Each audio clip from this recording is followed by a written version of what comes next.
복된 주일 사랑하는 여러분과 함께 예배를 드릴 수 있음이 얼마나 감사하고 좋은지 모르겠습니다. 우리 교회는 보통 일주일에 단 한 번만 모여서 예배를 드립니다. 물론 때로는 특별 새벽 기도회로 한 주간을 모일 때도 있고 금요 찬양 저녁 집회를 할 때도 있습니다. 그런데 대체로는 그렇습니다. 주중에는 우리가 각자의 삶의 자리에서 주님과 조용히 만나는 경건의 시간을 갖고 또 큐티를 통해서 말씀과 기도와 또 찬양을 드리면서 하나님과의 인격적인 개인적인 만남의 시간을 가지고 또 2주에 한 번 정도씩은 우리 정원 모임으로 함께 모이고 있습니다. 그러다 보니 적지 않은 많은 분들이 말씀을 하십니다. 우리 교회 본 주일 예배는 생명줄과 같다라는 표현들을 하시는 경우들이 있습니다. 이 예배를 정말 잘 드리고 싶다. 우리가 예배가 여러 예배가 있어서 그 중에 내가 올인할 수 있는 예배 선택이 여지가 있으면 또 모르겠지만 우리가 주일 예배에 한 번에 집중하고 있으니 이 예배를 좀 잘 드리고 싶다라는 바람들을 많은 분들이 말씀을 하십니다. 그렇다면 여러분, 오늘 여러분이 드리고 있는 예배는 어떠십니까? 저를 포함해서 많은 분들이 예배를 드리고 나면 피드백들을 하십니다. 서로 오늘 예배가 참 은혜로웠고 예배가 참 좋았다. 예배에 좀 하나님 만지시는 감동이 있었다. 혹은 뭐 부정적으로 얘기하는 경우는 오늘 예배에 집중하기가 참 힘들었다. 예배가 별로였다. 이런 표현들을 합니다. 그런데 여러분, 이 표현들이 사실은 지극히 우리 중심, 사람 중심의 표현이라는 것을 여러분 생각해 보셨습니까? 우리는 별 생각 없이 이렇게 쉽게 얘기를 하게 되는 경우들이 있는데요. 우리 가운데 이 자리에 계신 가운데 새로 오신 우리 교회에 오신 분들 가운데 이제 막 오셔서 잘 모르시는 분, 또 진짜 하나님을 알지 못하고 처음 교회를 나오시는 분들, 그런 분들이 아니라면 우리가 예배를 드리는 예배의 대상은 바로 하나님이시라는 사실을 모르는 사람은 아마 아무도 안 계실 것입니다. 근데 우리가 예배가 좋았다, 예배가 그렇지 않았다라고 표현할 때, 우리가 그런 말을 할 때 그 말을 하는 주체는 누구이고 그 이유는 무엇입니까? 그 주체가 나 자신이죠. 그리고 그 이유는 그 상황에 대한 컨디션, 감정, 기분이나 내가 생각했던, 내가 경험했던 좋았던 예배에 대한 어떤 포메이션이 있는데 그거하고 좀 다를 때 그거에 대해서 부정적으로 혹은 너무 잘 맞을 때 긍정적으로 표현하게 된다는 것이죠. 내가 느끼기에 찬양이 정말 오늘 너무나 감동적이었어요. 특히 우리가 잘 아는 노래, 그리고 내가 정말 좋아하는 찬양이 또 주일 예배 찬양으로 선곡이 되어서 함께 부르게 되었을 때 정말 좋을 수 있습니다. 하지만 오늘 우리들의 기도라는 찬양은 우리가 잘 모르는 찬양일 수도 있을 것 같아요.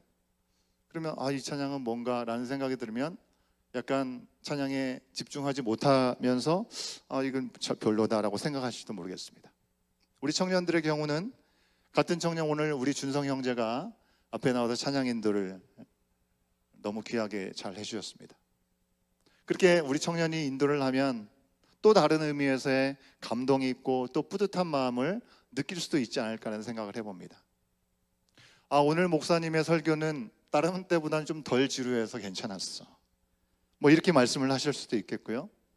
오늘은 우리가 가정 예배를 현재는 좀 주로 드리기 때문에 내 옆에 앉아있는 우리 자녀가 너무 사부작거리지 않고 조용히 잘 앉아서 예배 드리면 오늘 예배가 좋았어 라고 표현하실 것입니다. 여러분, 만약 이런 식으로 예배가 좋았다, 그렇지 않았다라고 우리가 표현을 하고 있다면 여러분, 그것은 예배의 대상을 우리가 잊고 내가 예배의 주인이 되는 오류를 범하고 있는 모습일 수 있다라는 것입니다.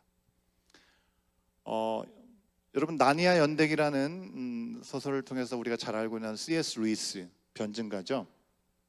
이분이 마지막으로 썼던 책, 그래서 사망 후에 출간되었던 The Letters to Malcolm, Chiefly on Prayer라는 책에서 그는 이렇게 얘기합니다.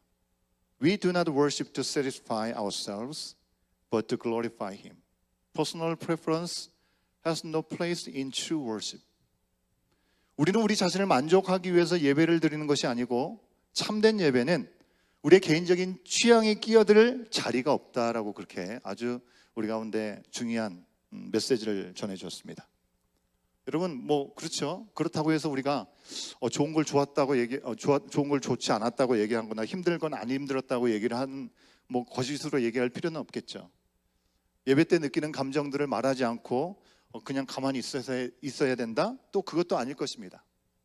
어떤 날은 내 느낌에 더 감정적이고 또 분명히 더 좋을 수도 있고요. 또 말씀이 어느 때보다도 귀에 쏙쏙 들어온 날도 분명히 있을 겁니다. 특히 내가 주중에 자주 듣던 찬양이 주일날 함께 선곡에 대해서 찬양을 하든지, 내가 주중에 묵상했던 그 말씀하고 너무나 일치되게 단위에서 선포하는 목사님의 말씀하고 딱 등장하게 되면 마치 닭살 돋듯이 와, 어떻게 이렇게 일치되게 말씀을 주시지? 라는 감동, 그런 감동과 느낌을 우리가 표현하는 것 자체가 문제는 아닙니다. 내가 누린 은혜를 같이 나누면 그 은혜는 배가가 되는 것입니다. 또 때로 내가 너무나 힘들었던 거, 여러분 그것도 표현할 수 있죠. 무조건 교회 안에서는 좋은 것만 얘기하고 어려운 마음들을 표현하지 않아야 된다, 그렇지 않습니다. 솔직하게 내가 부끄러워하지 않고 솔직한 마음을 나눌 때 함께 그것을 놓고 기도할 수 있겠죠. 나처럼 어떤 이유로든지 예배를 드리는 것을 힘들어하는 분이 계신다면 그런 이야기들은 그분에게도 공감이 되고 위로가 될 수도 있습니다. 그냥 우리가 습관적으로 하는 불평과 평가를 위한 것이 아니라 솔직한 나눔은 교회를 건강하게 세워나갈 줄로 믿습니다.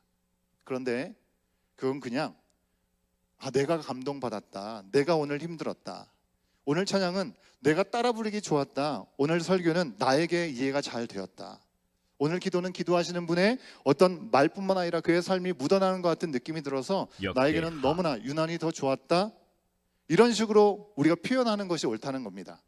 주어가 예배가 아니고 내가 돼야 된다는 것이죠.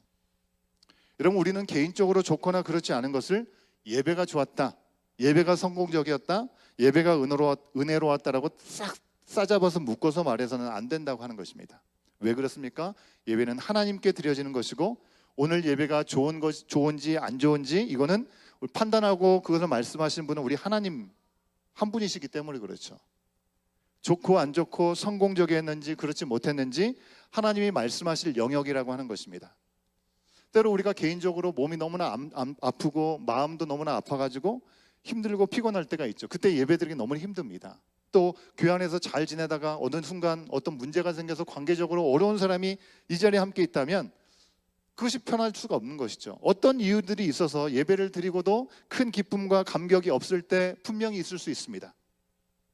그러나 하나님께서는 우리가 분명히 기억해야 될 것은 내가 컨디션이 잘 유지해가지고 하나님 앞에 온전한 예배를 드리기 위해서 마음을 잘 모으고 그것을 잘 준비하는 것은 우리가 해야 될 책임이기도 합니다. 하지만 그렇지 못한 상황 가운데 우리가 연약함이 드러나서 몸과 마음이 너무나 심신해지고 피곤해서 예배 드리는 것 자체가 쉽지 않음에도 불구하고 예배를 드렸으나 마음에 큰 감동이 없을 수 있다고 하는 것이죠. 깨어진 심령으로 하나님께 예배를 드릴 수 있다는 것입니다. 그럼에도 불구하고 우리의 상태와 상관없이 우리의 상황이 어떠하든지 그 가운데 주님을 향한 온전한 마음으로 깨어진 마음, 상한 심령으로 주님 앞에 나와서 예배드리는 그 모습을 우리 주님은 기뻐 받으신 줄로 믿습니다. 시편 51편 7절은 우리 가운데 하나님께서 구하시는 제사가 어떤 것인지를 분명히 말씀하고 있죠. 같이 한번 확인해 보겠습니다. 같이 읽겠습니다. 시작. 하나님께서 구하시는 제사는 상한 심령이라. 하나님이여 상하고 통회하는 마음을 주께서 멸시하지 아니하시리이다. 아멘. 여러분, 우리가 가난한 마음이 되고 정말 괴롭고 곤고한 가운데 있을지라도 그 마음을 있는 그대로 가지고 주님 앞에 나가는 것을 주님은 기뻐하신다는 것입니다. 그렇다면 우리는 그 예배가 좋은 예배였는지 아닌지 전혀 느끼거나 알 수 없나요? 아니죠. 알 수 있죠. 느낄 수 있습니다. 하나님께서는 우리가 드리는 예배 가운데 하나님 기뻐하신 예배라는 것을 임재, 즉 이 가운데 함께 성령으로 임재하여 주셔서 우리 가운데 감동하심을 통해서 우리 가운데 알려주고 보여주십니다. 강팍해진 나의 마음 가운데 내가 알지 못하는 이유로 눈물이 주르륵 흐르고 하나님께서 주신 은혜를 생각하게 하신다면 끊임없이 하나님께서 우리 가운데 단비를 흘려보내고 계실 때 느끼지 못했던 것이 바로 눈물을 흘리는 그 순간 폭포수 같은 하나님의 은혜를 느끼는, 경험하는 순간일 수 있다라고 하는 것입니다. 오늘 말씀을 보면 하나님께서 솔로몬이 성전을 봉헌하고 드린 제물과 기도를 받으셨다는 것을 아주 화끈하게 누구도 부인할 수 없게 그곳에 하나님께서 기뻐 받으셨다는 것을 우리 가운데 보여주고 있습니다. 1절 보면 솔로몬이 기도를 마치니 어떤 일이 일어났다고 얘기합니까? 역대하 7장 1절을 세 번역으로 함께 우리 확인해 보도록 하겠습니다. 같이 읽습니다. 시작. 솔로몬이 기도를 마치니 하늘에서 불이 내려와 번제물과 제물들을 살라버렸고 주님의 영광이 그 성전에 가득 찼다. 우리 예배 가운데도 주님의 임재가 가득할 줄로 믿습니다. 여러분, 놀라운 일이 벌어졌습니다. 하늘에서 불이 내려온 거예요. 꿈을 꾸고 있는 게 아니고요, 실제로 제단 위에 이 제물들을 올려놨는데 불이 내려가서 다 태운 겁니다, 여러분, 실제로. 그리고 주님의 영광이 그 성전 가운데 가득 찼다라고 얘기했습니다. 누구도 느낄 수 있는 그런 일이었습니다. 여러분, 성경에서 불이 많이 나오는데 불은 여러 가지 의미로 우리 가운데 이야기를 사용됩니다. 먼저 오늘 말씀에서처럼 하나님의 임재, 하나님의 영광을 나타낼 때 불이 우리 가운데 표현될 때가 있습니다. 성경 속에 불이 의미하는 것을 몇 가지로 말씀을 드리겠는데, 첫 번째 말씀드린 대로 하나님의 영광과 임재입니다. 여러분, 우리가 출애굽기 3장 말씀을 보면 이스라엘 민족들 이집트에 있었던 노예 생활하던 그들을 하나님께서 구출해내시기 위해서 모세를 부르실 때 모습을 우리가 기억해 볼 수 있습니다. 출애굽기 3장에 보시면 가시떨기 나무 가운데 불이 일어가지고 하나님께서 그를 부르시는 장면들을 우리가 볼 수 있게 되는 거죠. 가시떨기에 불이 타고 있지는 않은데 불이 그 가운데 임했다. 하나님께서 그 가운데 임재하셔서 모세와 만나주고 계시다는 걸 우리 가운데 말씀해주고 있습니다. 두 번째 불은요, 정결과 시험을 우리 가운데 얘기합니다. 우리가 깨끗하게 되고 그리고 시험에 대한 이야기를 할 때 불을 표현합니다. 마태복음 3장에 보면 세례 요한이 등장하죠. 세례 요한이 세례를 많이 베풀었으나 그 뒤를 오시는 예수 그리스도는 바로 성령과 불로 세례를 주실 것이다라고 표현을 하고 있습니다. 온전케 하실 분이라는 얘기죠. 베드로전서 1장 7절 말씀에서도 하나님께서는 우리의 믿음을 불로 단련하시듯이, 때로는 우리가 고난 가운데 어려움 가운데 있는 것 같지만 그 시간들은 애매하게 고난을 받는 것이 아니고 하나님이 뜬하에 있는 것이면 불로 금을 연단하듯이 우리를 연단하셨을 때 결국 없어지고 마는 금보다도 더 귀한 우리의 믿음의 견고함을 우리 가운데 허락하신다라고 얘기를 하고 있습니다. 불은요, 세 번째 심판과 멸망을 의미합니다. 히브리서 12장 29절 말씀에 보면 하나님은 소멸하시는 불이다라고 얘기를 하고 있습니다. 마가복음 9장 43절에서 보면 지옥에 대해서 얘기할 때 지옥은 꺼지지 않는 불이 있는 곳이다라고 얘기를 하고 있습니다. 하나님은 소멸하시는 불로 우리를 심판하실 수 있는 분이시고요, 맹렬한 불로 더불어서 하나님께서 허락하신 기회를 놓친 자들은 불이 꺼지지 않는 지옥불에 떨어진다는 걸 말씀하고 있습니다. 마지막으로 네 번째, 성령의 능력과 열정을 불로 표현합니다. 여러분, 우리가 너무나 잘 아는 대로 예수님께서 약속해 주시고 하늘로 승천하셨습니다. 약속하신 것은 곧 성령을 보내주시겠다라는 약속이었습니다. 그리고 이 약속에 따라 마가의 다락방에 모여 있었던 제자들에게 성령께서 임하셨습니다. 혀같이 갈라지는 불이 그들 가운데 임하여서 성령의 시대가 임하고 교회의 역사가 시작되게 되었습니다. 그리고 그 성령의 역사는 지금도 오늘 우리의 삶 가운데 이어지고 있는 것입니다. 자, 이처럼 네 가지의 성경에서 얘기하는 불의 속성들이 있다는 거죠. 그 가운데 오늘 말씀 불은 하나님의 임재와 영광을 나타내고 있습니다. 다윗 시대부터 그가 소원했지만 그가 너무나 많은 피를 흘리고 전쟁을 했기 때문에 그에게는 성전 짓기를 허락하시지 않았던 하나님께서 그의 아들 솔로몬을 통해서 너무나 멋들어지게 솔로몬의 성전을 짓게 완성하게 하셨습니다. 그리고 성전을 완성한 후에 솔로몬이 하나님께 드린 기도를 하나님께서는 들으셨고 그의 기도대로 이 성전에 계시면서 이스라엘과 함께 하신다는 응답으로 하늘에서 불을 내려주셨습니다. 그리고 제물을 다 태웠습니다. 여러분, 사실 이 장소에서 똑같이 제물을 불사르는 하나님의 임재를 경험했던 적이 그전에도 있었습니다. 솔로몬의 아버지 다윗 왕이 선하신 하나님의 인도하심을 따라 이스라엘을 잘 다스렸죠. 모든 것들이 평안하고 안정되었을 때 다윗이 실수를 한 가지 합니다. 인구를 조사합니다. 하나님이 하라고 시키지도 않았는데 본인 스스로 인구를 조사합니다. 왜 했을까요? 내가 이 나라를 이만큼 일구었구나. 내가 이 나라를 이만큼 잘 이끌 수 있다라는 것을 자기 스스로 드러내보고 보이고 사람들에게 자랑하려는 그런 마음들이 있었던 것이죠. 하나님이 책망하시면서 이것 때문에 백성들이 3일 동안에 전염병으로 7만 명이 죽어나가는 일들이 있었습니다. 다윗은 이때 백성들의 잘못 다스린 자신의 죄를 회개합니다. 그리고 하나님은 아라우나 타작마당이라는 곳에서 제단을 쌓고 예배를 드리도록 말씀을 해주셨습니다. 다윗은 그곳에 나가서 회개한 마음을 가지고 예배를 드리는데 그 아라우나 타작마당 왕이니까 어느 땅이든지 어느 자리든지 달라고 하면 그것을 쉽게 얻을 수 있지 않겠습니까? 그러나 정확한 돈을 지불하고 그곳에 하나님께 번제를 드렸습니다. 거저 얻은 것을 하나님께 예배 드리려고 하지 않았던 거죠. 거기서 번제와 화목제를 드린 다윗의 예배, 다윗의 기도에 하나님은 그의 기도를 들어주셔서 이스라엘에 내리던 그 재앙, 전염병으로 죽어나가던 그 재앙이 멈춰지게 되었습니다. 그 기도를 들어주셨을 때에도 오늘 말씀에서 같이 불을 내려주시고 응답해 주셨다는 것입니다. 확인해 볼까요?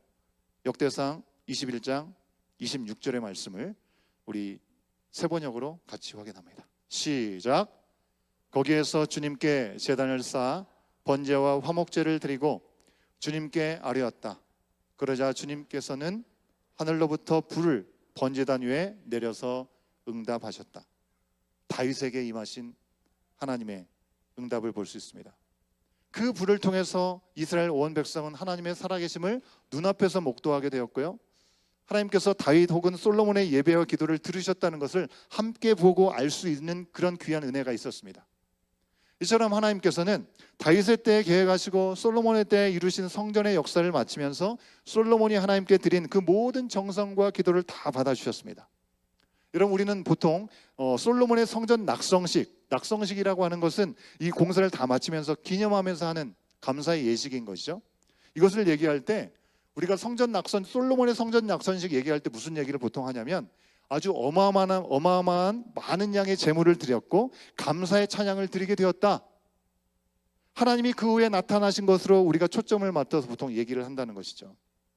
그러나 우리가 분명히 기억해야 될 것은 이에 앞서 먼저 하나님께서 임재와 영광으로 그들 가운데 나타나셨다는 것을 먼저 반드시 기억해야 합니다. 무슨 얘기입니까? 솔로몬이 정성을 다해서 이만큼 하고 저만큼 하고 최선을 다했더니 하나님께서 그것을 기쁘게 받으셨다. 사람들도 기뻐 잔치를 하게 되었다. 그렇게 이해해서는 안 된다는 것입니다. 사실 이 모든 것의 시작은 하나님이 계획하신 것입니다. 성전이 솔로몬을 지었을 때 이 지었다고 해서 솔로몬의 성전이라고 우리는 부르고 있죠. 그죠? 솔로몬의 성전이라고 부릅니다. 하지만 사실 생각해 보십시오. 가나안 땅에 있었던 이스라엘 백성들을 정착하게 아름다운 성전을 짓기까지 모든 역사와 계획 가운데 그 일들을 시작하신 분, 준행하시는 분, 완성케 하신 분은 하나님이셨습니다.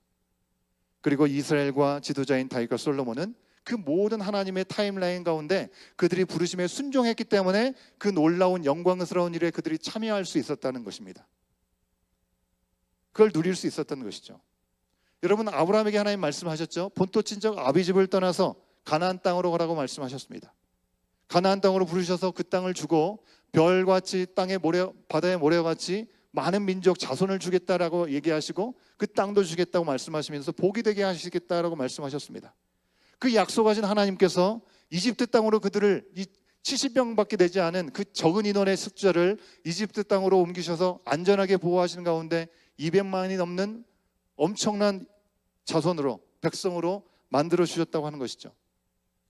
그리고 출애굽할 수밖에 없는 노예 생활을 하다가 하나님께서는 거기에서 그들을 구출해 주시고 광야에서 사는 동안에 아무것도 없는 그곳에서 신발이 닳지도 않았다고 옷이 헤어지지도 않았다고 말씀하고 있습니다.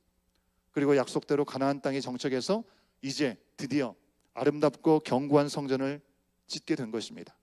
이 모든 과정 중에 이 솔로몬을 불러서 이만큼 써주신 그 놀라우신 하나님의 은혜를 솔로몬은 잊지 않았던 것 같습니다. 여러분, 솔로몬이 이 성전이 아무리 이렇게 화려하고 클지라도 하나님을 담을 수 없는 곳이라고 그가 고백하고 있기 때문에 그렇죠. 아무리 큰 역사를 솔로몬이 이루었어도 언제든지 흔들릴 수 있고 넘어질 수 있는 연약함이 그 가운데 있다는 것을 그 스스로는 분명히 알고 있었던 것 같습니다. 그래서 뭐라고 얘기합니까? 혹시 뒤늦게라도 하나님을 거역하고 또 하나님을 기억하고 성전을 향해서 주님 앞에 온전히 기도할 때 그 연약함과 부족함을 용서해 주시고 은혜를 베푸셔서 다시 고쳐달라고 기도를 합니다. 여러분, 성전의 모든 역사의 시작과 진행과 마침이 하나님께 있고 앞으로 이 성전이 영광스러운 임재가 있는 하나님의 집으로 보존되는 것조차도 오직 하나님께 달렸다는 것, 그것을 알았던 솔로몬에게 하나님은 너무나 당연하게 불로 살아계시고 함께 하신다는 것을 보여주셨던 것이죠. 하나님께서 솔로몬의 기도를 기쁘게 들으시고 모두가 다 볼 수 있도록 불로 응답하시면서 그것만이 아니라 또 밤에 그가 잠을 잘 때 언약을 컨펌해 주셨습니다. 그것은 솔로몬이 다른 사람들과 뭔가 다른 특별한 믿음이 있어서가 아니고 또 그가 한 일이 하나님 보시기에 믿기지 않을 정도로 위대한 일을 했기 때문이 아니라는 것입니다. 그가 이 모든 일의 주체가 하나님이시고 앞으로도 하나님의 이 보호와 인도와 임재가 없이는 아무것도 할 수 없다는 것을 그가 고백했기 때문에 그 고백 위에 하나님은 나타내 주신 것입니다. 여러분, 여기 기도의 응답에, 즉각적인 응답의 비결이 있는 것입니다. 여러분, 우리가 다 기도합니다. 다 우리 가정들마다 많은 기도 제목을 갖고 있습니다. 기도하면 즉각적인 응답을 받기 원합니다. 만약 기도는 하나님의 이름을 부르고 아버지의 이름을 부르면서 우리가 하지만 여전히 내가 하나님께 구하는 기도를 하고 있지만 그 내 인생의 주관자가 나인 것처럼, 그리고 내가 대장이 되려고 하고 하는 그런 모든 것들을 내가 해내려고 하는 그런 기도에는 하나님은 곧바로 응답을 해주지 않으신다는 것입니다. 여러분, 응답해 주셔서 잘 되면 어떻게 하겠습니까? 더 위험한 거 아니겠습니까? 계속 내 뜻대로 내가 주관적으로 내가 주인이 돼서 내가 대장이 되어서 하나님께 구하는 것을 그대로 들어주신다면 하나님은 필요 없는 존재가 되고 말 것입니다.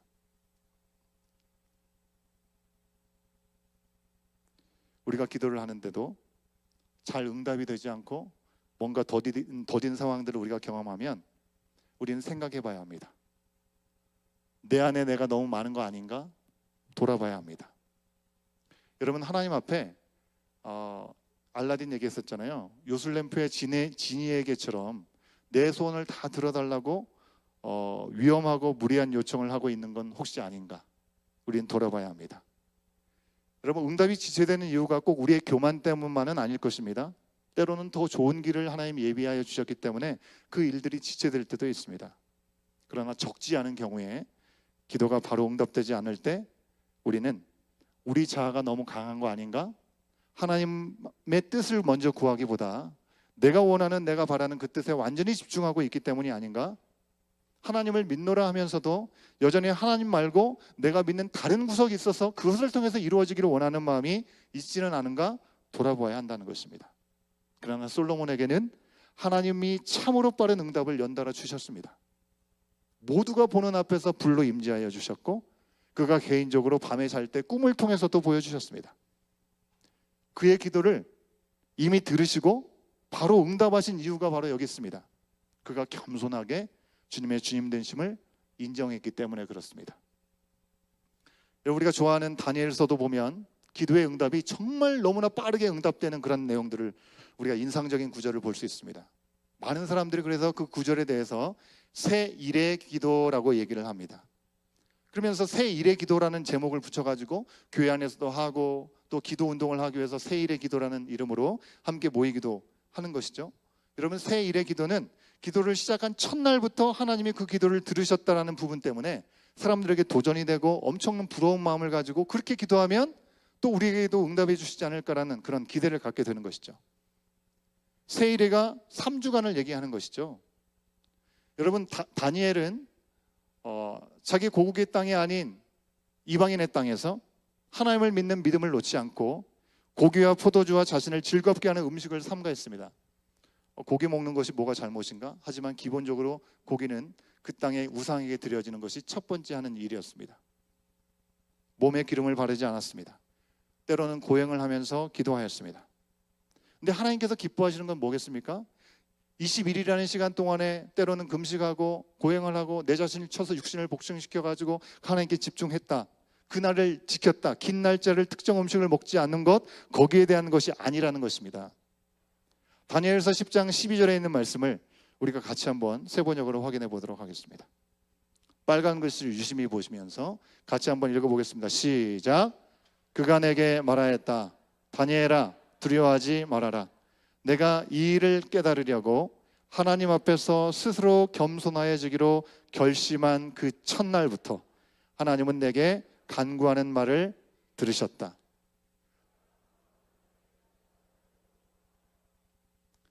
여러분, 간구하는 첫날부터 응답하셨대요. 근데 그 첫날이 어떤 날이에요? 하나님 앞에 스스로 겸손해지기로 결심했던 그날이라고 하는 것입니다. 첫날부터 기도에 응답을 받을 수 있었던 그런 이유는 그가 하나님 앞에서 스스로 겸손해지기로 결심하고 주님 앞에 그 마음을 드렸기 때문이라는 것입니다. 그러니 여러분, 우리가 하나님께 무엇을 구하고자 할 때 정말 중요한 것은 우리의 중심이 어디에 있는가를 돌아보고 시작하는 것입니다. 하나님을 경외하는 거, 겸손하게 주님 앞에 맡겨드리고 나가는 것인가? 나의 소원하는 것을 다 뒤로 밀어두고 무조건 하나님의 뜻을 구하라고 하는 거냐? 여러분, 우리 가운데 우리의 소원하는 바를 하나님께 간구하라고 분명히 말씀하셨습니다. 하지만 우리의 생각보다 더 깊고 넓으신 하나님의 뜻이 온전하다는 그 신뢰와 믿음 가운데 우리 중심을 주님 앞에 먼저 드리는 것이 중요하다고 하는 것이죠. 다니엘이 그랬던 것처럼, 솔로몬이 그랬던 것처럼 겸손히 하나님의 하나님 되심을 인정하고 구할 때 하나님은 그 기도에 즉각적으로 응답을 하십니다. 특별히 오늘 말씀에 나오는 것처럼 부족하고 연약해서 믿음이 흔들리고 또 곁길로 갔다가도 내가 아닌 예수님이 나의 안에 거하시기를 바라면서 주님을 향해서 기도하면 주님은 들으시고 죄를 용서하시고 고쳐주시고 회복하신다라고 분명히 우리 가운데 약속해주고 계십니다. 이 솔로몬의 재물이 불로 태워져서 하나님의 임재와 영광이 나타난 그 후에 여러분, 이스라엘 백성들은 하나님의 영광 앞에 2만 2천 마리의 소를 그리고 12만 마리의 어린 양들을 제물로 드렸습니다. 여러분, 이 많은 양을 새로 지었던 번제단에 제물로 다 드릴 수가 없었습니다. 엄청난 양이었습니다. 자랑거리일 수 있겠죠. 하지만 거기서 끝나지 않고 초막절 이 절기도 잘 지켰습니다. 초막절은 무슨 절기입니까? 광야에서 하나님께서 어떻게 인도하시고 보호하셨는지를 기억하게 하는 그런 절기였던 것이죠. 이제 성전의 시대가 열렸으니 더 이상 우리가 헤매이고 방황할 필요가 없이 정착했다는 것이 얼마나 감사한지를 과거의 조상들의 역사 가운데 하나님 함께 하셨던 시간들, 열악한 상황 가운데서도 하나님은 지키셨고 약속한 대로 우리를 정착하게 하시고 이 자리에서 하나님과 함께 지낼 수 있는 은혜를 주셨다는 그 사실에 그런 기뻐하고 만족할 수 있었을 것입니다. 그러나 그런 모습을 보고 하나님은 이제 됐다 하시지 않으셨다는 것입니다. 솔로몬의 기도대로 이 성전을 택하여 기도와 예배를 받고 내 눈과 마음이 이곳에 있겠지만 만일 너희들이 또다시 마음이 변하고 말씀을 떠나서 우상을 섬긴다면 이 거룩하고 화려하고 휘황찬란한 이 성전도 나는 버릴 것이다. 이스라엘은 택한 나의 백성이지만 하나님을 버리고 우상을 향해 나가면 비웃음거리가 되게 할 것이다 라고 경고하셨습니다. 지금 잘하고 있으니 앞으로 잘 될 것이다, 희망 고문을 한 것이 아니고요, 분명한 하나님의 복받는 원리, 하나님께서 원하시는 것이 무엇인지 너무나 분명하게 가장 잘 나가고 있는 그 순간에 말씀해 주셨습니다. 결국 하나님이 이 성전을 받으신 이유는 그들의 겸손 때문이지, 그들이 중심을 다한 하나님을 향한 마음 때문이지, 그들이 지금 이뤄놓은 엄청난 공로나 엄청난 재물덕이 아니라는 것입니다. 사랑하는 여러분, 이제 점점 쌀쌀해지고 있습니다. 9월의 마지막을 향해 가고 곧 이제 10월달이 옵니다. 추수와 감사의 가을이 되었습니다. 여러분, 우리는 무엇을 감사하고 있고 또 이 한 해를 어떤 마음으로 마무리하고 있습니까?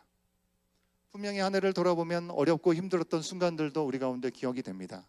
하지만 뿌듯하고 만족할 만한 감사의 제목들도 그와 못지않게, 아니 그와 비교할 수 없게 훨씬 더 많을 것입니다.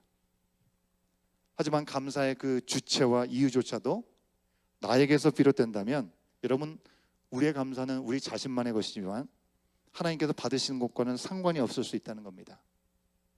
이제 우리가 2주 후에 우리 연합정원별로 감사의 찬양을 드리는 시간들이 있어서 준비 중이실 텐데요. 이 또한 우리 연합정원이 어떻게 하면 우리 정원이 더 빛나게 자랄까?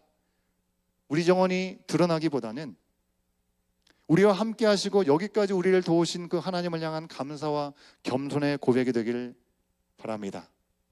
아멘.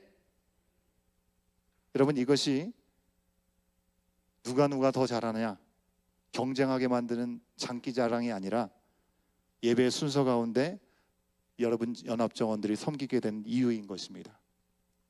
감사 예물도요, 내가 여유가 있어서 혹은 내가 하고 싶어서 우리 교회가 절기연금을 전달하는 것이 내 마음에 너무나 꼭 들어서 내가 열심히 잘해야지, 그게 아니라 주님이 나를 구원하시고 인도하시고 그 은혜에 너무나 감사해서, 여러분, 하나님께서 우리 가운데 주신 사랑이 이웃에게 그대로 흘러가야 된다고 우리가 매주일 하나님께서 우리 교회에 주신 정체성이 여기 있습니다. 온 교회의 정체성은 하나님 사랑, 이웃 사랑입니다. 다른 게 아니고요, 우리가 정의한 게 아니고 하나님께서 그게 제일 중요하다고 말씀하셨기 때문인 것이죠. 그래서 마음과 정성과 힘을 다해서 우리가 준비할 수 있으면 좋겠습니다. 평소에 드리는 예물과 헌금도 마찬가지입니다. 여러분, 내가 마음에 있는 감동이 있는 그런 부서, 어떤 부서에서 행하는 행사가 있으면, 여러분, 우리 교회 참 너무 감사한 것은 여러분들이 보이게 보이지 않게 참으로 도네이션으로 함께 마음을 모아주신다고 하는 것입니다. 너무나 귀하고 좋은 모습입니다. 할 수 있는 대로 최선을 다해 주시면 좋겠습니다. 그런데 그것만 하면 내 중심의 헌물이 될 위험이 있다는 것입니다. 내가 하고 싶은 데만 하고, 이거는 별로 나의 마음에 들지 않아요. 그러면 내가 하고 싶은 대로 하는 거거든요. 내 중심이 되는 겁니다. 그것도 계속 잘 하셔야 됩니다. 평소에 우리가 주님 앞에 감사함으로 주정헌금을 드리고, 감사의 제목이 있을 때 드리고, 또 하나님께서 우리 가운데 모든 것을 주셨다는 것을 고백하는 11조의 헌금을 드리고, 또 선교, 그 외의 모든 헌금들이 하나님으로부터 왔다는 신앙 고백이기 때문에 주님께 드려지는 겸손한 마음으로 정성껏 나의 상황과 형편이 어떠하든지 하나님과 약속으로 바르게 허락하신 그 은혜를 기억하면서 우리의 은혜의 분량대로, 지나치기가 아니라 주신 마음대로 바쳐드릴 수 있는 우리 공동체가 되어야 될 줄로 믿습니다.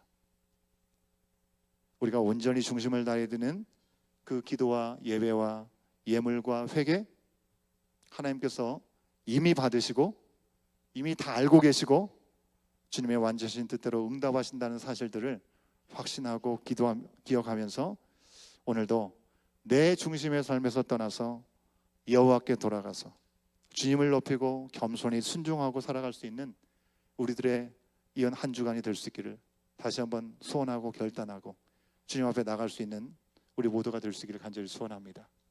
찬양팀 나오시면 좋겠습니다. 여러분, 말씀을 마치면서 여러분에게 오늘 주셨던 이 말씀을 통하여 여러분에게 적용해 볼 질문들을 던져드립니다. 첫 번째, 최근 또는 올 한 해 하나님께 가장 감사했던 것은 여러분 무엇입니까? 이것이 내 중심의 감사입니까? 아니면 하나님을 주인으로 삼은 그런 감사입니까? 기도 후에 하나님이 마치 그 기도를 기다리신 것처럼 느껴질 정도로 기도를 바로 들어주셨다고 생각하신 적이 여러분에게도 있으십니까? 그런 경우가 있다면 왜 하나님은 그 기도가 바로 응답될 수 있도록 인도해 주셨을까?